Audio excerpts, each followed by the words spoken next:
অসংখ্য বান্দাকে ক্ষমা করে দেন।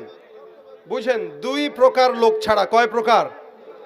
এক প্রকার লিল্লাহ মুশাহিন আও মুশরিক, এক প্রকার হচ্ছে মুশরিক যারা আল্লাহর সঙ্গে কাউকে শরিক করে। এই মুশরিকদেরকে আল্লাহ পাক এই রাত্রিতে ক্ষমা করেন না।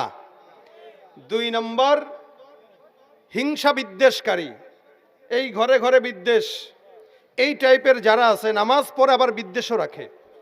নামাজ ঠিকই পড়ে কিন্তু পাশের ঘরের লোকের সঙ্গে তার সম্পর্ক ভালো না। আপন চাচা ভাতিজার সঙ্গে গাছ নিয়ে মারামারি লাগে, আপন চাচা ভাতিজার ভিতরে জায়গা নিয়ে মারামারি দ্বন্দ্ব, ওর জায়গায় ও কচা গাছ পুঁতে রেখেছে কীর্তি, বাস লেগে গেছে ঝগড়া।